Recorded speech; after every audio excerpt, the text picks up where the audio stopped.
नमस्कार दोस्तों, मैं doctor Hamid Khan, team director path IAS academy. CGPSC 2019 के रिजल्ट्स निकल चुके हैं, आ चुके हैं और उसमें आप धीरे धीरे सफलता की कहानी आपके सामने आ रही है। और इसी क्रम में दीपक कुमार ठाकुर मेरे साथ deputy superintendent of police DSP के पद पर आप चयनित हुए हैं। दीपक, ढेर सारी बधाइयाँ। Thank you sir. दोस्तों, आइए हम दीपक के बारे में जानते और समझते हैं। आप गरियाबंद जिले के हैं और आपकी पढ़ाई नवोदय विद्यालय से हुई है और एक संघर्ष वाला समय रहा है। डेफिनेटली हर कैंडिडेट की लाइफ में एक समय ऐसा आता है जब आपको काफ़ी स्ट्रगल करना पड़ता है और उसके बाद फिर आप जाकर कहीं पर अपनी मेहनत से स्टैंड हो पाते हैं। तो आज हमारे सामने डीएसपी बन चुके दीपक साथ बैठे हुए हैं। तो आइए सफलता की कहानी दीपक की जुबानी। दीपक, सबसे पहले मैं चाहूँगा कि अपनी पृष्ठभूमि बताएं, फैमिली बैकग्राउंड, एजुकेशन कहाँ से और कैसे हुआ, प्लीज़ बताएं। मैं गरियाबंद जिले प्रॉपर वहाँ का निवासी हूँ और मेरे पिताजी पुलिस विभाग में पोस्टेड हैं। हेड कांस्टेबल के पद पर जी। तो फिर पिताजी के जहाँ जहाँ पोस्टिंग होती थी बचपन में, वहाँ एजुकेशन वहाँ शिफ्ट होते रहा। फिर 5th क्लास के बाद जवाहर नवोदय विद्यालय का पेपर दिया तो वहाँ सेलेक्ट हो गए। उसके बाद वहाँ नवोदय विद्यालय माना जी बहुत बढ़िया। तो वहाँ पे फिर एक सेटल्ड एजुकेशन रहा 12वीं कक्षा तक। तो नवोदय विद्यालय से पढ़ाई करने के बाद एनआईटी रायपुर में एडमिशन मिला। तो वहाँ 4 साल एनआईटी रायपुर से इलेक्ट्रिकल ब्रांच में इंजीनियरिंग करी। बहुत बढ़िया। उसके बाद 2019 से तैयारी सीजीपीएससी के चालू थी और प्रथम प्रयास में ही डीएसपी मिल गया। तो बहुत बढ़िया, बहुत बढ़िया। दीपक, जो आपका गांव है उस गांव का नाम क्या है? सर, मेरे गांव का नाम खुसरूपाली। बहुत छोटा सा गांव है, एक आदिवासी अंचल में बहुत जंगलों में बसा गांव है जी। तो खुसरूपाली गांव से है। यदि नवोदय नहीं जाते तो क्या लगता है कि स्थिति क्या होती? सर, मैं तो नवोदय का बहुत बड़ा आभारी हूँ। नवोदय नहीं होता तो मेरे एजुकेशन का क्या स्तर होता शायद मुझे भी नहीं मालूम। मतलब एक तो पिताजी के साथ ट्रांसफ़र होकर पढ़ना एक बहुत चैलेंजिंग काम होता है मेंटली। अब दोस्तों को छोड़ना बचपन में बहुत चैलेंजिंग काम होता है। और दूसरा, जिस अंचल में मेरे पिताजी ज़्यादातर नक्सली एरिया में ही रहते थे, गरियाबंद जिले में, तो ऐसा था कि शिक्षा का स्तर उतना अच्छा नहीं था। तो नवोदय ने जिस स्तर की शिक्षा प्रदान करी और बहुत सारी सीख प्रदान करी ज़िंदगी में अलग अलग तरीके की, जो बाद में काम आई। तो नवोदय विद्यालय का तो मैं सबसे ज़्यादा धन्यवाद करना चाहूँगा इस। बहुत बढ़िया। दीपक, नवोदय की इस यात्रा के बाद आपको ये कब एहसास हुआ कि मुझे सिविल सर्विसेज में जाना चाहिए? सर, मैं जब इंजीनियरिंग में एडमिशन लिया तो ऐसा था कि 2 साल में पता चल गया कि इंजीनियरिंग में मन नहीं लग रहा है। और कहीं ना कहीं अपने पिताजी को देखकर और मैंने अपने लाइफ में अलग अलग स्तर पर योजनाओं का लाभ लिया सरकारी। नवोदय भी एक सरकार की योजना है और एनआईटी में जब मैं पढ़ रहा था वहाँ पे स्कॉलरशिप लेना मिला। बहुत बढ़िया। तो अलग अलग योजनाओं को देखा तो मैं लगा कि मैं जिस स्तर पर पढ़ रहा हूँ वहाँ पर पहुँचना संभव इसीलिए हुआ क्योंकि सरकारी योजनाएं हैं। जी। तो मुझे लगा कि सरकार की योजनाओं में हिस्सा लेना मेरा सबसे बड़ा कर्तव्य होना चाहिए। बहुत बढ़िया। तो इसीलिए मैं प्रशासनिक सेवा की ओर अग्रसर हुआ। फिर दूसरे साल में इंजीनियरिंग के निश्चय ले लिया था कि प्रशासनिक सेवा में ही जाना है। फिर धीरे धीरे मैं अपना उस एग्ज़ाम को जानने और क्या पढ़ना होता है ये सब तैयारी चालू किया था। फिर 2019 से कॉलेज से निकलते ही पूरा फुल तैयारी चालू कर। हाँ, पाथ आईएएस एकेडमी में जब आए तो उस वक्त क्या लगा, कितना टफ है ये एग्ज़ाम, क्या सोचा था आपने इसके बारे में? सर, एग्ज़ाम तो मैंने कॉलेज में ही समझ लिया था कि मेहनत बहुत ज़्यादा डिमांड करती है।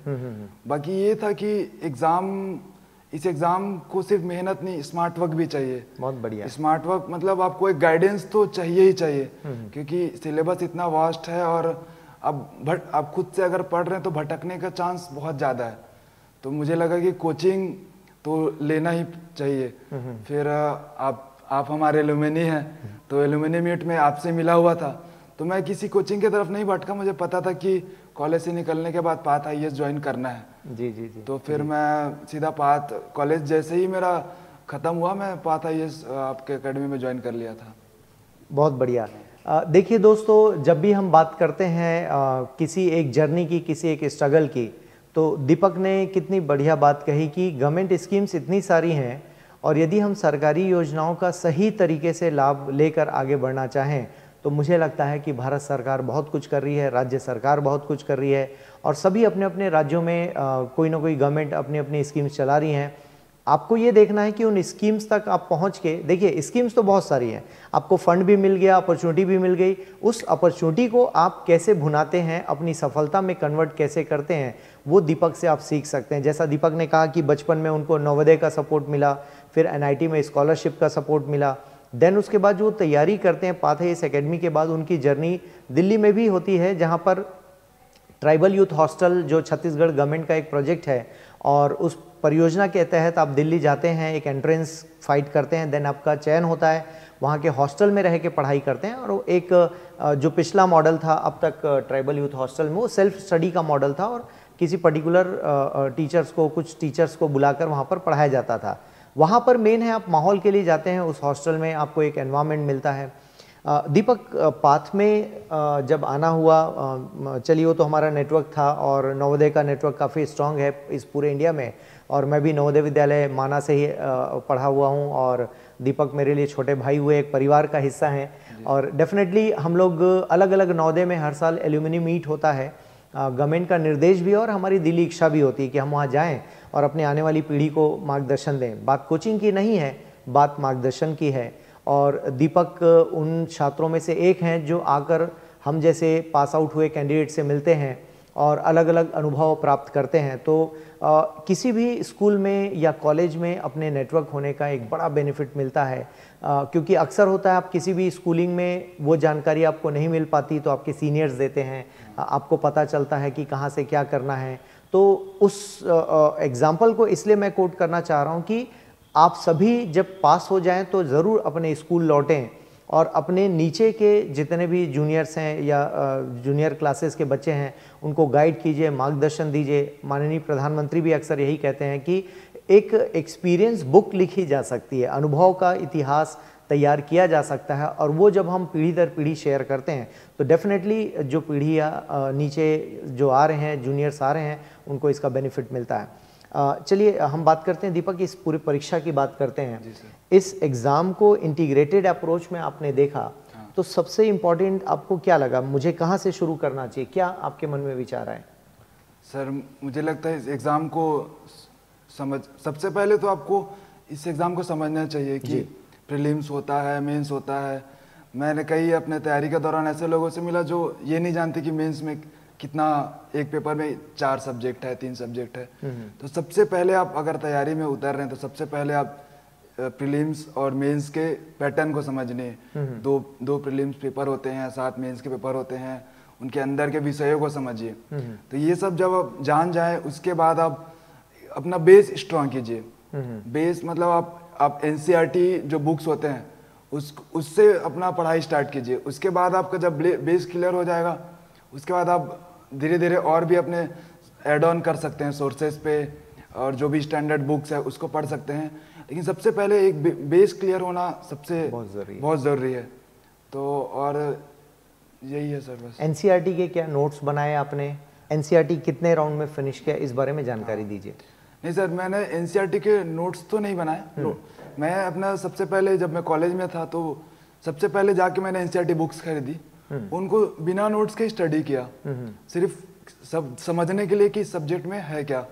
फिर उसको जब मैं एक दो बार पढ़ा उसके बाद मैंने स्टैंडर्ड बुक्स और कोचिंग नोट्स की तरफ शिफ्ट कर दिया, क्योंकि एग्जाम में कई बार आपको स्पेसिफिक चीज़ों को पढ़ना होता है, वो एनसीईआरटी में कवर नहीं होती कई चीज़ें। मतलब बेस तो आपका एनसीईआरटी ही है, लेकिन कुछ चीज़ें कोचिंग और जो स्टैंडर्ड बुक्स होते हैं उनसे पढ़ने से ज़्यादा विस्तृत रूप से आप जान पाएंगे। तो मैं नोट्स अपने कोचिंग नोट्स और स्टैंडर्ड बुक्स जो रिकमेंडेड बुक्स होते हैं उनसे बनाए थे। बाकी मैं अपने तैयारी की शुरुआत एनसीईआरटी से ही किया था, और वो जो बेस जो बना होता है आपका, एक लिखने का तरीका भी एनसीईआरटी से डेवलप होता है, वो मेंस में बहुत काम आता है। बहुत बढ़िया। इस एग्जामिनेशन के इम्पॉर्टेंट हिस्से में दीपक हम पाते हैं कि रिटन एग्जाम बहुत इंपॉर्टेंट पहलू है। तो राइटिंग प्रैक्टिस के लिए आपने क्या किया? जैसे टीचर क्लास में पढ़ा रहे हैं तो उस वक्त लिखना, घर जाकर लिखना, आपने कैसे अभ्यास किया? जिसे मैं पाथ में जब क्लास अटेंड करता था वहाँ पे नोट्स तो डिस्क्रिप्टिव नोट्स तो बनते ही थे, तो वहाँ से थोड़ी थोड़ी राइटिंग प्रैक्टिस चालू थी। बाकी पहले मेंस में मुझे उतना समय नहीं मिल पाया, तो फिर भी मैं जो भी पढ़ता था उसको लिख लिख के अपना प्रैक्टिस करता था। और मुझे समय का थोड़ा मेरे पास कमी था, इसलिए मैं उतना नहीं कर पाया। बाकी मैं ये सजेस्ट करूँगा कि राइटिंग प्रैक्टिस बहुत ज़्यादा ज़रूरी है, क्योंकि आप उस 3 घंटे में उस पेपर को कंप्लीट करना अपने आप में एक बहुत बड़ा टास्क है। ऊपर से आपको 4 दिन पेपर लिखने होते हैं लगातार, तो आपको फिजिकल में आपको फिटनेस बनाना ही पड़ेगा। लिखने का एक फिटनेस चाहिए ही आपको, कि आप वहाँ लिखने बैठेंगे तो अगर आपने प्रैक्टिस नहीं किया, जैसे मैंने किया था, पहले पेपर के बाद मेरे हाथ में दर्द चालू हो गया था। अच्छा। हाँ, क्योंकि मेरा प्रैक्टिस उतना था नहीं, मैं 3 घंटे बैठ के ऐसे प्रॉपर नहीं लिख पाया था। तो वो एक बहुत जरूरी है, फिर उससे उसका आपका नेक्स्ट पेपर अफेक्ट होते हैं। तो मैं वही बोलना चाहूँगा कि आप राइटिंग प्रैक्टिस जितना ज़्यादा से ज़्यादा हो सके वो कीजिए, क्योंकि आपको फिर मेंटली फिट बनाएगा आपका प्रैक्टिस, और फिजिकली फिट भी बनाएगा, जो इस एग्ज़ाम को 4 दिन में लिखने के लिए बहुत ज़रूरी है। एग्ज़ाम के नज़दीक नज़दीक रिवीजन की बहुत इंपॉर्टेंस महसूस होती है। जी सर। रिवीजन के लिए क्या दीपक हमने कोई सेपरेट नोट्स बनाया, कोई सेपरेट प्लानिंग हमने करके रखी थी, क्या किया था आपने? जैसे मैं नोट्स में जो वीक सब्जेक्ट्स थे उसके नोट्स मैंने बनाए थे। जैसे कि मेरा पब्लिक एडमिनिस्ट्रेशन छोटा विषय है, लेकिन मेरा उतना अच्छा नहीं था, तो उसके नोट्स मैंने प्रिपेयर किए थे। और प्रीलिम्स के लिए नोट्स पे नहीं था, मैं ज़्यादातर बुक्स पे ही जो मार्किंग थी उसी को रिवाइज करता था। लेकिन मेंस के लिए मैंने, जैसे इतिहास मेरा स्ट्रॉन्ग सब्जेक्ट था, तो उस पर मैं उतना नोट्स नहीं बनाया था। वो बहुत लेंथी सब्जेक्ट है, उस पर नोट्स बनाने में बहुत समय जाता है। लेकिन जैसे आप एनवायरनमेंट हो गए, एनवायरनमेंट का नोट्स बनाया था, क्योंकि छोटा सब्जेक्ट है और नोट्स बहुत बेनिफिशियल होता है लास्ट टाइम रिवीजन के लिए। बहुत बढ़िया। तो मैं डिसाइडेड था सर कि इसी सब्जेक्ट के नोट्स बनाने हैं जो जिसका रिवीजन पॉसिबल है, जिसके नोट्स बनाने भी पॉसिबल है। जैसे कुछ सब्जेक्ट आप इतिहास के नोट्स बनाने में बहुत ज़्यादा समय लगता है, आपको भी पता ही होगा, और फिलोसफी के नोट्स बनाने में काफ़ी समय लगता है। तो इन सब्जेक्ट्स को मैंने बुक से पढ़ा था, बाकी जो सब्जेक्ट मुझे टफ लगते थे उनको मैं नोट्स बनाया था। नोट्स बनाते थे, बहुत बढ़िया। दीपक, पर डे का एक शेड्यूल छात्रों को बहुत चुनौतीपूर्ण लगता है कि सुबह कोचिंग आए, फिर घर जाकर क्या करना है, देन राइटिंग प्रैक्टिस कब करें। एक शेड्यूल कोई फॉलो हो पाया था लंबे समय तक? जी सर, जब मैं पाथ अकेडमी में था जी, तो मैं 7 से 10 वाली यहाँ क्लास लगती थी जी, तो 7 से 10 क्लास, वो 11 तो बज ही जाता है, मतलब ठीक बात है, निकलते तक। तो फिर मैं ऐसा शेड्यूल था, मैं अश्वनी नगर में रहता था, यहाँ से थोड़ा 4-5 किलोमीटर दूर है। तो मैं दोपहर में अपना टिफिन ले गया हुआ था, तो मैं टिफिन जाके लंच करता था, वहाँ से सीधा मैं नालंदा परिसर चले जाता था। रेस्ट नहीं करता था, क्योंकि खाने के बाद अगर आप रेस्ट करने जाओगे तो आपको नींद लग जाएगी। ठीक कह रहे हैं। तो मैं सीधा लाइब्रेरी चले जाता था। फिर वहाँ पे मैं अपना शाम को 6 साढ़े 6 बजे तक अपना कंटिन्यू अपना पढ़ाई करता था। उसके बाद एक टी ब्रेक लेता था 20-25 मिनट का। उसके बाद फिर से 7-8 बजे तक पढ़ता था। फिर 8 बजे के बाद मैं नहीं पढ़ता था। 8 बजे के बाद मैं आता था, रात को मैंने खुद से बनाने का डिसाइड किया था कि फिर रात वो मेरा एक रिलैक्सिंग टाइम होता था, खाना बनाना। हाँ, उसके बाद रात को मैं सो जाता था। तो वही था। तो जो यहाँ से जाने के बाद लाइब्रेरी लगभग 12 बजे पहुँचा, तो 12 बजे से जो 8 बजे का टाइम, उस टाइम पे मैं पढ़ता भी था और 1-2 घंटे अपना राइटिंग प्रैक्टिस, करंट अफेयर्स जो भी करना है मैं अपना डेली वीकली प्लान बना के करता था। वो शेड्यूल कैसे डिवाइड करते थे? लाइक कि 1 घंटे में न्यूज़पेपर पढ़ा, 2 घंटे फिर एनसीईआरटी पढ़ा, या टेक्स्ट बुक पढ़ा, या नोट्स पढ़ा, वो कैसे प्लान करते थे? सर मेरा ऐसा था कि मैं हर सब्जेक्ट को वीकली डिवाइड कर दिया था। जैसे इंडियन इकोनॉमिक्स के लिए मैं 1 वीक लिया, तो 1 वीक में ख़त्म करना ही करना है, ऐसा मेरा था। और फिर करंट अफेयर्स में उतना रेगुलर नहीं करता था, एक मंथली जो वीडियोस आते हैं वो देख लेता था। और बाकी मेरा 2 सब्जेक्ट पैरेलल चल रहा था। एक जैसे एक इंडिया जीएस का सब्जेक्ट हो गया, और एक जो कोचिंग में चल रहा है, तो जो यहाँ से पढ़ के जाता था उसको जाके रिवाइज करना। बहुत बढ़िया। तो शाम वाले टाइम पे मैं वो रिवाइज करता था, और जो दोपहर का टाइम होता था उसमें मैं अपना सब्जेक्ट जो मैं चूज किया था वो पढ़ता था। और उसके बाद टेस्ट सीरीज वगैरह तो मैं प्रीलिम्स के पहले ही लगाना चालू किया, मतलब 26 नवंबर को नोटिफिकेशन आता है तो उसके बाद टेस्ट सीरीज चालू किया था। और ऐसा ही था सर, बस वीकली। हाँ, वीकली प्लान था। वीकली प्लान था। क्या ग्रुप स्टडी करने का मौका मिला आपको दीपक की, लाइक दोस्तों के साथ पढ़ रहे हैं या उनके साथ कुछ प्लान किया? कई बार होता है 2-3 दोस्त फिक्स हो जाते हैं कि जिनके साथ ट्यूनिंग बन जाती है, तो ये भी कोई मेथड आपने अपनाया था? सर मैं जब स्टार्टिंग में जब यहाँ पात में था तो मुझे ऐसा लगता था कि वो बहुत गलत चीज है, लेकिन मुझे ऐसा लगता था कि मैं अपने आप में सफिशिएंट हूँ पढ़ने के लिए। बात है। लेकिन ये बहुत गलत माइंडसेट है। जैसे ही यहाँ से मैं दिल्ली गया तो दिल्ली में जो पहले से ही 4-5 जो मेंस लिख चुके हैं उनसे बात करके समझ आया कि इतना भी आसान नहीं है एग्जाम, सिर्फ पढ़ने से नहीं निकलता है। वो उन लोगों से मैं बात किया, उन लोगों के साथ मैं बहुत ग्रुप स्टडी किया कि एग्जाम को कैसे अप्रोच करे, लिखने का क्या अप्रोच होता है। प्रीलिम्स आजकल काफी कॉम्प्लिकेटेड चैलेंजिंग है, तो प्रीलिम्स को कैसे अप्रोच करे। तो जैसे होता था कि इकोनॉमिक सर्वे पढ़ना है जी, तो मैं गया और पूरा 300-400 पेज का जो प्रिंट होता है वो निकाल लिया। तो उतना पढ़ना पॉसिबल नहीं है, तो फिर वहां जाके पता चला कि सर्वे को कैसे पढ़ना होता है, स्मार्ट स्टडी कहते हैं। तो ग्रुप स्टडी बहुत इंपॉर्टेंट है, और बेहतर ये होगा कि आप जो अनुभवी हैं, जो पहले से इस एग्जाम को लिख चुके हैं, उनसे अगर आप डिस्कस कर पा रहे हैं तो बहुत बहुत अच्छा रिजल्ट, बहुत अच्छा है। देखिए दोस्तों, बहुत फ़र्क पड़ता है ऑब्वियसली आप किन के साथ हैं, आपके यार दोस्त कौन हैं। कई बार होता है, अब जैसे दीपक डीएसपी बन गए हैं, अब अगेन इस साल वो इंटरव्यू दे रहे हैं 2020 के लिए, तो उम्मीद करते हैं कि डीसी का पद मिल जाए, बट डीएसपी भी बहुत अच्छा पद है। तो अब क्या है, दीपक का अनुभव आपको मिलता है ग्रुप स्टडी में, या और भी आपके यार दोस्त जो पास हुए हैं उनका अनुभव मिलता है। ये बेसिकली एक्सपीरियंस शेयरिंग है, और जैसा दीपक ने कहा कि स्मार्ट स्टडी की बात हुई, तो आप एक दूसरे से लर्न करते हैं। ग्रुप 3-4 लोगों का हो, देखिए कोई स्टैंडर्ड कोई रूल नहीं होता, लेकिन 3-4 हैं तो वो मैनेजेबल है। इससे ज़्यादा में फिर आप डिस्कशन और अननेसेसरी के जो चर्चाएं हैं उसमें इन्वॉल्व होते हैं। दीपक, प्रीलिम्स के पहले कोई स्ट्रैटेजी फॉलो किए थे, लाइक कोई पर्टिकुलर स्ट्रैटेजी की सर ये सब्जेक्ट मैंने फोकस किया, ये टॉपिक मैंने फोकस किया, ऐसा कोई?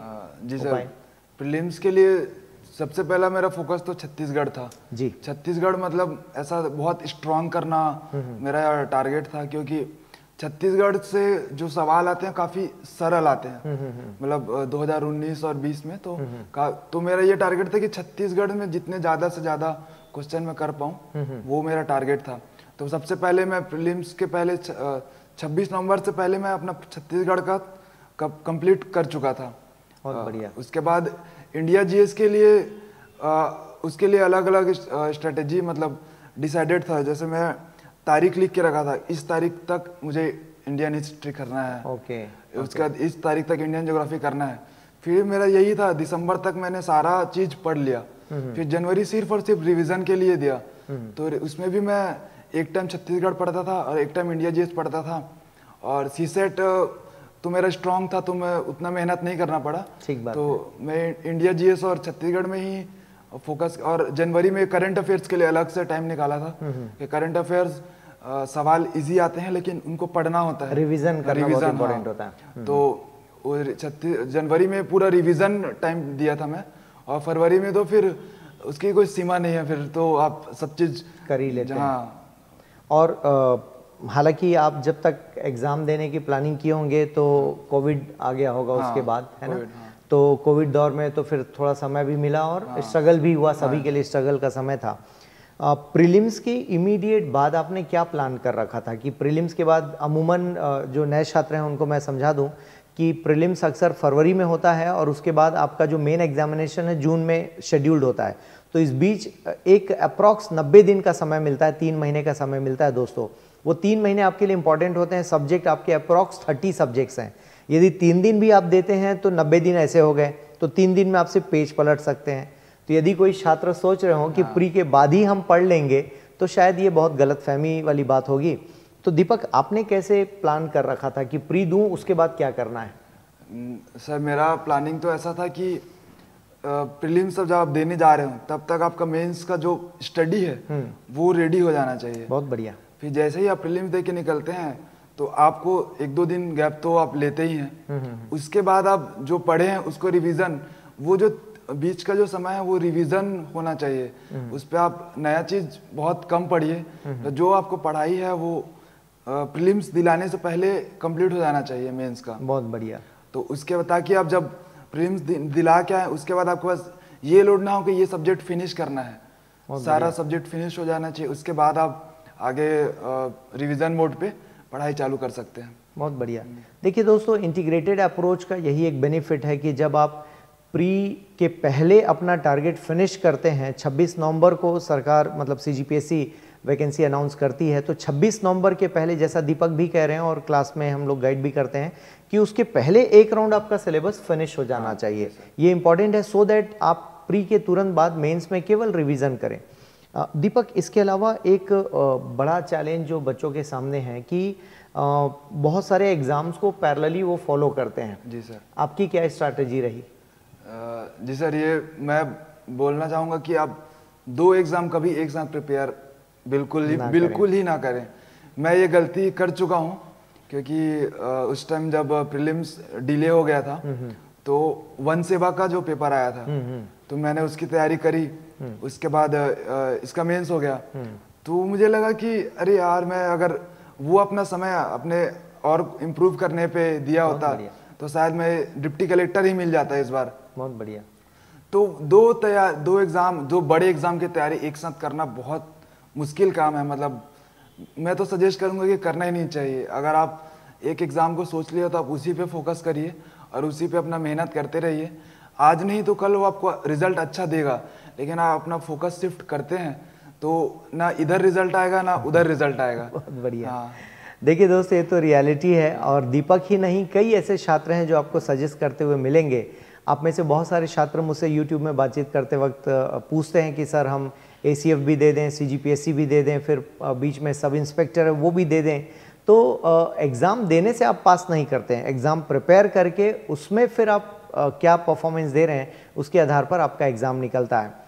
दीपक, एक और जो अक्सर छात्रों के सवाल होते हैं कि ऐसे को हम कैसे मैनेज करें, और ओवरऑल 7 पेपर्स में ऐसे की एक बहुत इम्पोर्टेंस है उसकी और रोल भी इम्पोर्टेंट है उसका, तो कैसे उसको आपने मैनेज किया, ऐसे के लोग कैसे प्लान किया आपने?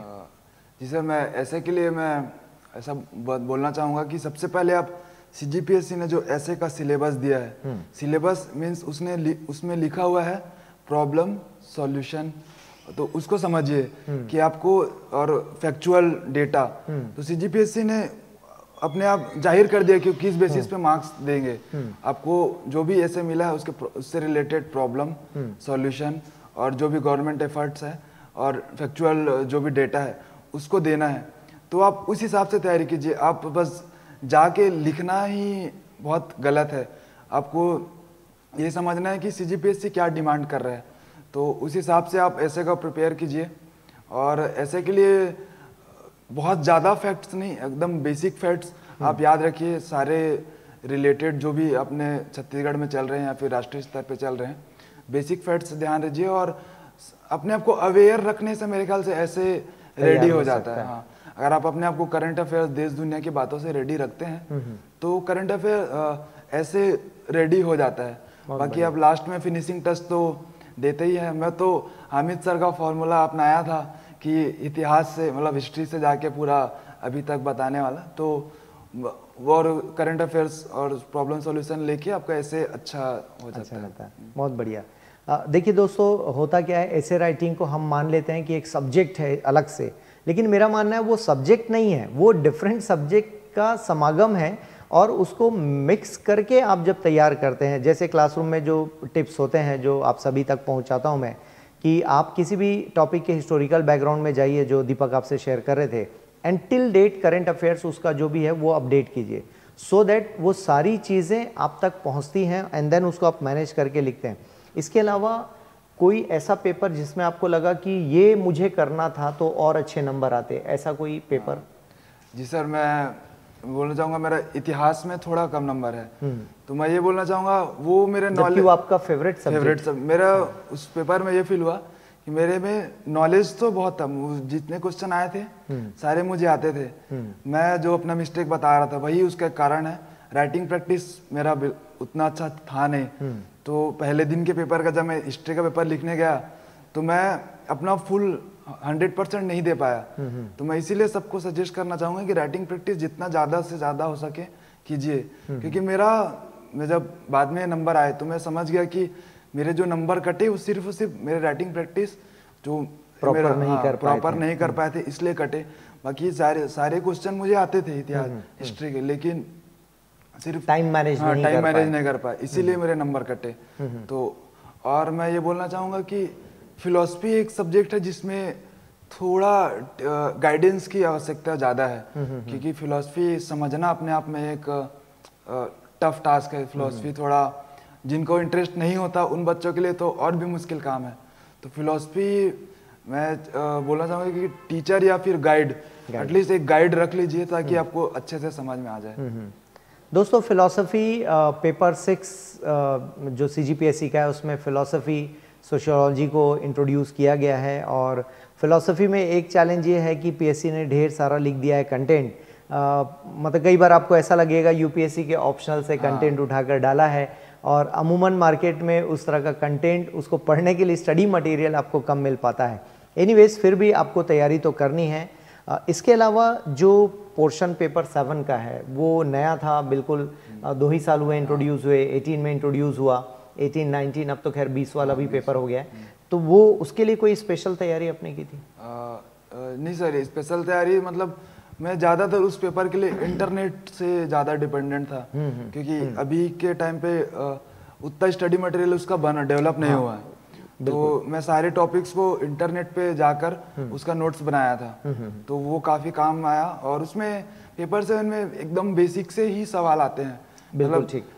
तो आप इंटरनेट से अगर पढ़ के जाते हैं तो फिर जो लिखा है वहां से सीधे क्वेश्चन आएगा। हाँ, क्वेश्चन आएगा। मतलब जैसे कि इस साल क्वेश्चन आया था कि NIT में एडमिशन कैसे मिलता है, तो वो बहुत बेसिक सा सवाल है, तो आप उसको सिर्फ जान भी रहे होंगे तो लिख लेंगे। तो उसके लिए बहुत स्पेसिफिक नहीं पढ़ना है, इंटरनेट से काफी कुछ हो जाता है। बिल्कुल ठीक है, क्योंकि दोस्तों देखिए उसमें करंट अफेयर्स भी है, स्टैटिक पोर्शन भी। स्टैटिक ऐसा है जैसा दीपक ने कहा कि डायरेक्ट बिकॉज इंस्टीट्यूशंस हैं, सपोज ब्रिक्स पढ़ना है या और एजुकेशनल इंस्टीट्यूशंस हैं, NIT है, IIT है, ITI है, IIIT है, इन सब की बेसिक इन्फॉर्मेशन नेट से निकाल कर आप अपने नोट्स बना सकते हैं, या फिर आप कोचिंग की मदद ले लीजिए। रेडीमेड नोट्स आजकल आने लगे हैं, वो भी आप कर सकते हैं, जैसा आपको ठीक लगे। दीपक, इसमें एक और जो इम्पॉर्टेंट चीज़ है कि ये तो पेपर 7 की बात हो गई कि आंसर फटाफट हमने कर लिया। कई बार एग्ज़ाम हॉल में जो प्लानिंग होती है कि मैं पहले फुल क्वेश्चंस करूं या छोटे क्वेश्चंस करूं, आपकी क्या स्ट्रैटेजी रही वहाँ? सर मैंने 2 मेंस लाइन से दिया, तो मैं ज़्यादा अच्छे से बता पाऊंगा कि आप पहले बड़े क्वेश्चन पे फोकस कीजिए। हाँ, मैंने पहले पेपर में 2019 वाले में जैसे लाइन से स्टार्ट किया था, 2 के बाद जो भी आ रहा है तो लाइन से पेपर खुला और मैं लाइन से लिखते जा रहा था। तो उससे क्या हो रहा था, मेरे जो ज़्यादा नंबर के क्वेश्चन है 15 नंबर और 10 नंबर के, उस क्वेश्चन में मेरा क्वालिटी के साथ सेक्रीफाइस हो गया। ओके। मतलब अगर आप लाइन से लिखते जा रहे तो आप अगर ऑब्वियस सी बात है आपका लास्ट में थोड़ा हड़बड़ी हो ही जाता है। अब आपकी प्रैक्टिस राइटिंग फास्ट है तो अलग बात है, लेकिन लास्ट में बहुत लोगों का हड़बड़ी हो जाता है, तो उसमें आप क्वालिटी के साथ सेक्रीफाइस करते हैं, जो मेरे ख्याल से नहीं करना चाहिए। तो मैं सेकंड पेपर में ये अप्रोच किया कि मैं पहले बड़े क्वेश्चंस करता था, तो बड़े क्वेश्चन अभी तो रिजल्ट आना बाकी है। ठीक बात है। बाकी मुझे ऐसा लगा कि मैं जब बड़े क्वेश्चन को ज़्यादा क्वालिटी के साथ लिखूंगा तो उसमें ज़्यादा मार्क्स आएंगे, क्योंकि 2 नंबर के क्वेश्चन में मार्क्स कटने के चांस कम है। अगर आपने सिर्फ पॉइंट वाइज उत्तर लिखा है, आप जो पूछा है वो लिख दिया, तो उसमें मार्क्स आ जाते हैं, तो उसमें आपके मार्क्स कटने के चांस कम है। लेकिन आपने 15 क्वेश्चन के मार्क्स में 15 मार्क्स के क्वेश्चन में आपने क्वालिटी के साथ सेक्रीफाइस किया तो आपके मार्क्स कटने ही कटने हैं। बहुत बढ़िया। तो मैं सेकंड पेपर में ये अप्रोच लगाया है कि आप पहले बड़े क्वेश्चन कर ले, उसके बाद छोटे क्वेश्चन पे जाए। बहुत बढ़िया। एग्ज़ाम हॉल के अंदर जब हम पेपर दे रहे होते हैं उस वक्त दिमाग में डायग्राम, टेबल, चार्ट्स ये सब आए होंगे क्या? उसको प्लान करके लिखा आपने? हाँ जी सर, मैं फ्लो चार्ट मैंने प्रैक्टिस किया था कि किसी भी विषय पे फ्लो चार्ट कैसे बनाना है और डायग्राम कैसे बनाना है। तो पहले पेपर में उतना उसको अप्लाई नहीं कर पाया, लेकिन सेकंड पेपर में मैंने काफ़ी फ्लो चार्ट और अपने आंसर में इंक्लूड करने का कोशिश किया है। और मुझे लगता है कि फ्लो चार्ट आपके आंसर को ज़्यादा खूबसूरत और क्वालिटी कंटेंट बनाता है, क्योंकि CGPSC में जगह एकदम लिमिटेड है। और जिस चीज़ को आप लिख कर बताएंगे और किसी चीज़ को आप फ्लो चार्ट से बताएंगे तो फ्लो चार्ट में आप कम स्पेस में ज़्यादा चीज़ें बता सकते हैं। और अगर आप उसी चीज़ को लिखने जाएंगे तो आप अपना जो आगे के आंसर है उससे जगह कम कर रहे हैं, मतलब उसका जगह को कॉम्प्रोमाइज़ कर रहे हैं। तो मेरे ख्याल से फ्लो चार्ट यूज़ करना सबसे अच्छा तरीका है अगर आप ब्रॉड और एक क्वालिटी आंसर लिखना चाहते हैं तो बहुत बढ़िया। दोस्तों, एग्ज़ाम हॉल के अंदर ये सारी चीज़ें रिकॉल करना और उसको प्रैक्टिस में लाना, क्योंकि युद्ध का अभ्यास युद्ध के मैदान के बाहर करें तो ज़्यादा अच्छा है। चूँकि बैक टू बैक एग्ज़ाम देने मिल गया दीपक को या दीपक जैसे और भी छात्रों को, तो ये तो अनुभव उन्होंने तुरंत कर लिया। लेकिन आपके लिए इम्पॉर्टेंट है कि आप उसे पहले से प्रैक्टिस करें, घर पर लिखें या टेस्ट सीरीज़ दें, किसी कोचिंग में जाएं, जो भी करें, लेकिन पहले प्रैक्टिस कर लें। तो मुझे लगता है ये काम बहुत आसान हो जाएगा यदि हम पहले से प्रैक्टिस करके जाते हैं कि कंटेंट में क्या डालना है। दीपक, इसके अलावा लैंग्वेज, हिंदी, इंग्लिश और छत्तीसगढ़ी, हिंदी अपने आप में 100 नंबर मतलब मायने रखता है वो विषय, तो कोई स्पेशल स्ट्रैटेजी या कुछ मार्गदर्शन देना चाहेंगे इस पर? जी सर, मेरे लैंग्वेज में सबसे कम मार्क्स है पहले पेपर में। बाकी फिर मैं उसमें ये बता सकता हूँ कि आपको, जैसे मेरा इंग्लिश मीडियम से ही रहा है, मतलब हिंदी उतनी स्ट्रांग नहीं थी, तो हिंदी पे बहुत फोकस करिए। और लैंग्वेज मुझे लगता है कि बहुत ज़्यादा स्कोरिंग सब्जेक्ट है अगर आप उसको सही से तैयारी करके जाते हैं। बहुत बढ़िया। तो आप इंग्लिश, हिंदी, छत्तीसगढ़ी तीनों लैंग्वेज बहुत आसान है, मतलब पढ़ना आसान है, और अगर आप उसको अच्छे से पढ़ के जाएंगे तो फिर आपको बहुत अच्छे मार्क्स आएंगे। तो मतलब उसमें जो इनपुट और आउटपुट रेशियो है वो बहुत अच्छा है। जब मेरे कम मार्क्स आए, लेकिन फिर भी मैं बताना चाहूँगा कि मेरे साथ भी लोगों ने तैयारी की है, तो लैंग्वेज में इनपुट और आउटपुट रेशियो सबसे अच्छा लगता है मेरे को बाकी सातों पेपर से। उसमें आप जितनी मेहनत करेंगे उतना आपको रिजल्ट आने का चांस है। बहुत बढ़िया। ठीक है। 100 मार्क्स बहुत वैल्यू रखते हैं। 50 मार्क्स की छत्तीसगढ़ी, 50 मार्क्स की इंग्लिश। सो ये आप देख पाते हैं 3 पेपर में बैलेंस करना। और जैसे इनपुट आउटपुट रेशियो जो समझाया दीपक ने, कि आप जितना भी लगाते हैं उसका फटाफट आपको आउटपुट दिखता है मार्क्स के फॉर्म में। तो इम्पॉर्टेंट है दोस्तों इस तरह की स्ट्रैटेजी बनाना। दीपक, करंट अफेयर्स में फिर भी आपने पढ़ाई की, आपके दोस्तों ने पढ़ाई की, न्यूज़पेपर डायरेक्ट फॉलो कर रहे थे या फिर चलो यूट्यूब के वीडियो के सहारे हम देख लें, क्या आपकी स्ट्रैटेजी थी? सर, मेरा स्ट्रैटेजी तो, मैं छत्तीसगढ़ के करंट अफेयर्स के लिए मैं न्यूज़पेपर फॉलो नहीं करता था। मैं छत्तीसगढ़ करंट अफेयर्स के लिए जो मंथली वीडियोस आते हैं और लास्ट में 1-2 मैगजीन जो आते हैं वो पढ़ लिया था। बाकी इंडियन करंट अफेयर्स, मैं दिल्ली में जब गया था तो वहाँ एक यूपीएससी का माहौल था। तो वहाँ मैं द हिंदू फॉलो करता था। तो नेशनल और जो इंटरनेशनल करंट अफेयर्स है वो हो जाते थे। बाकी इंटरनेशनल का तो उतना, खैर अभी पेपर 7 में आ गया, पेपर 7 में आ रहा है। बाकी उस टाइम पे ऐसा था कि उतनी जरूरत नहीं थी। जी। अभी लेटेस्ट पेपर्स में आ रहे हैं जो कोरिया वाले हैं, तो द हिंदू पढ़ता था मैं उससे। द हिंदू पढ़ने से और भी फायदे हैं, सिर्फ करंट अफेयर्स नहीं, बहुत सारे फायदे हैं। बाकी मैं छत्तीसगढ़ के लिए कोई ऐसा सच न्यूज़पेपर नहीं पढ़ने पड़ता था। ठीक है।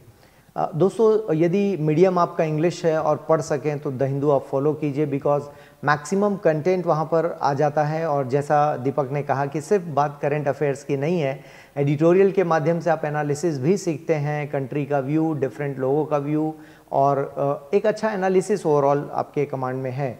तो आप देख पा रहे हैं कि एक छात्र जिसने फर्स्ट अटेम्प्ट में इस एग्ज़ाम को क्रैक किया और व्यवस्थित ढंग से, और सेकेंड वाला मेंस देकर इंटरव्यू के लिए अब आपको जाना है, क्योंकि इंटरव्यूज़ शुरू हो चुके हैं सीजीपीएससी में, और 21 अक्टूबर से 29 अक्टूबर तक इंटरव्यूज़ चलेंगे। तो दोस्तों, एक अप्रोच लेकर जब आप पढ़ाई करते हैं तो सफलता के रूप में दीपक की तरह आप भी वहाँ तक पहुँच सकते हैं। दीपक, इसके अलावा भी यदि हम, हर पेपर्स की प्लानिंग अलग अलग होती है सब्जेक्ट वाइज, मैथ्स और साइंस को लेकर कोई स्पेशल योजना आपकी बनी थी? नहीं सर, मैथ्स और साइंस के लिए तो 10th क्लास की जो सीजी बोर्ड की बुक है मैंने सिर्फ वही फॉलो की थी। तो उससे ज़्यादातर सवाल बन जाते हैं। जैसे साइंस के तो पूरे सवाल बन जाते हैं 10th क्लास की सीजी बोर्ड की बुक से। और मैथ्स के लिए, मैथ्स मेरा स्ट्रॉन्ग था, तो मैं ये सोचा था कि मैथ्स में तो नंबर नहीं कटने चाहिए।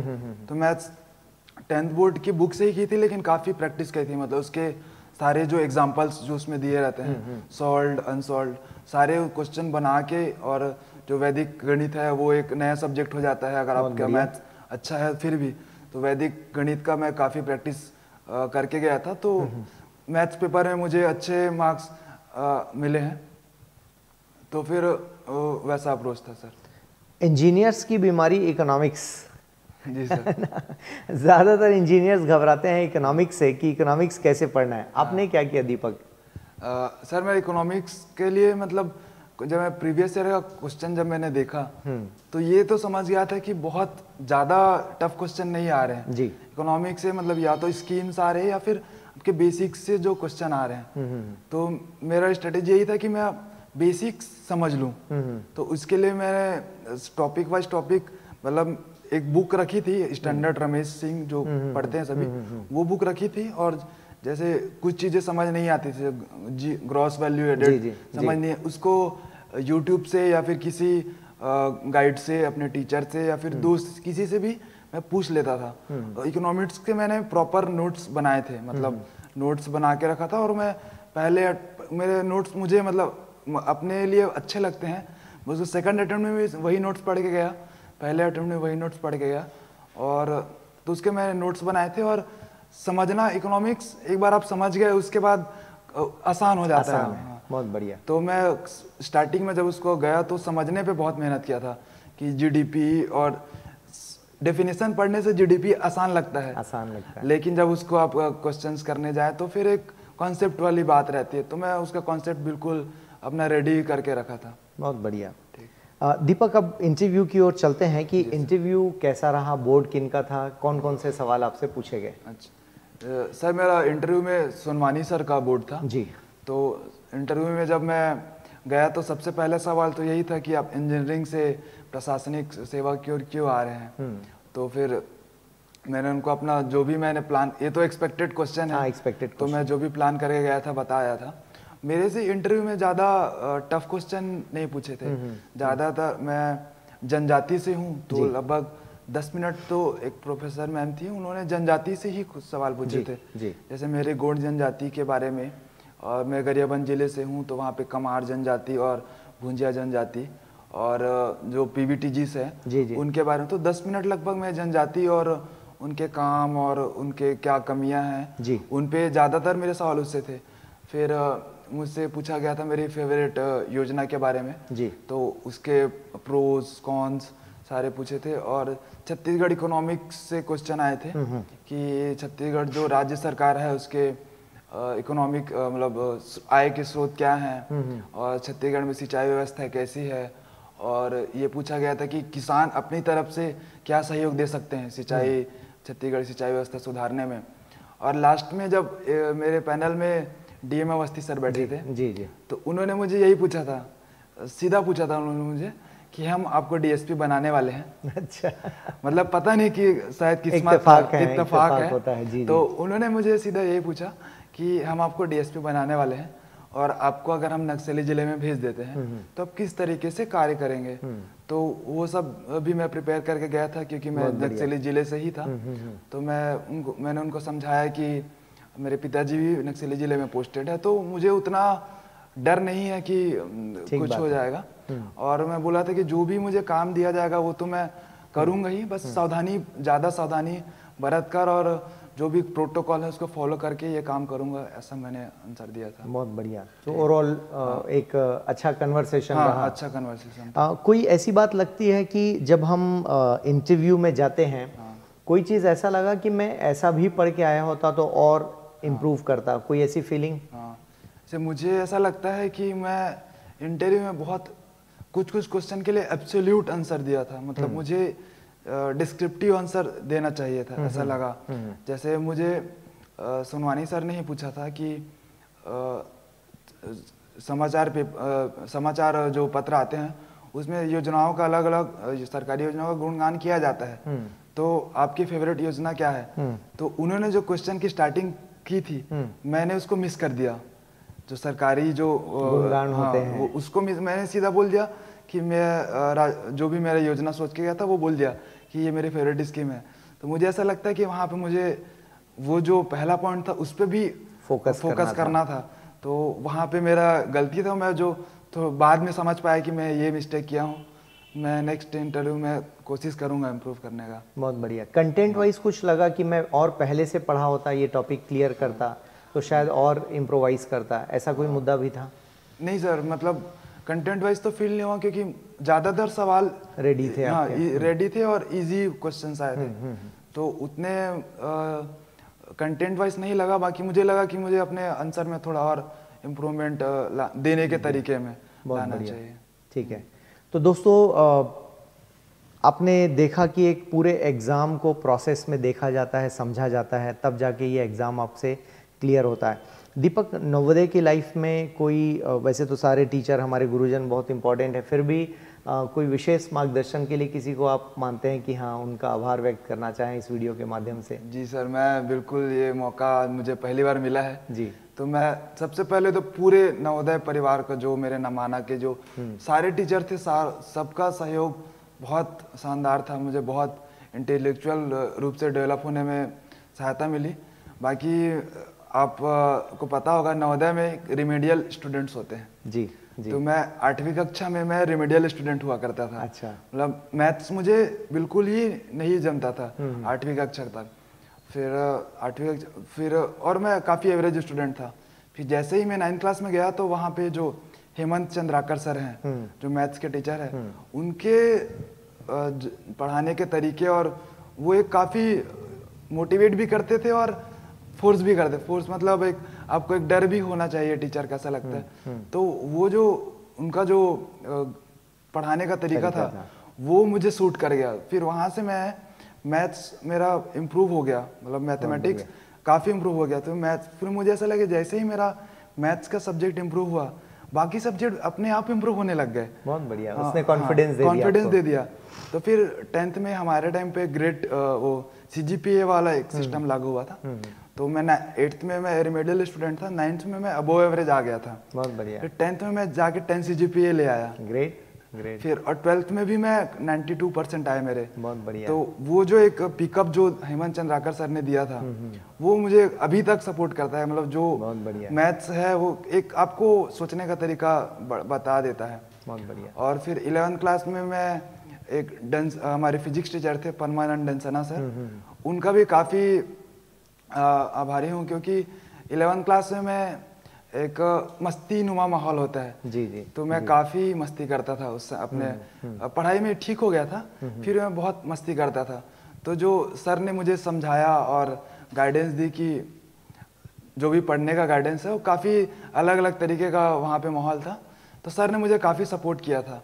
तो मैं परमानंद डंसना सर और हेमंत चंद्राकर सर का बहुत बहुत आभारी हूँ। बहुत बढ़िया। ओवरऑल पाथ की यात्रा कैसी रही, मार्गदर्शन से लेकर अब तक? वैसे तो आप रेगुलर छात्र हैं, लेकिन फिर भी मैं समझना चाहूँगा कि यात्रा कैसी रही। हाँ सर, मैं सबसे पहले जब पाथ पहले दिन आया था, तो पहले दिन आपका ओरिएंटेशन क्लास चल रहा था जी।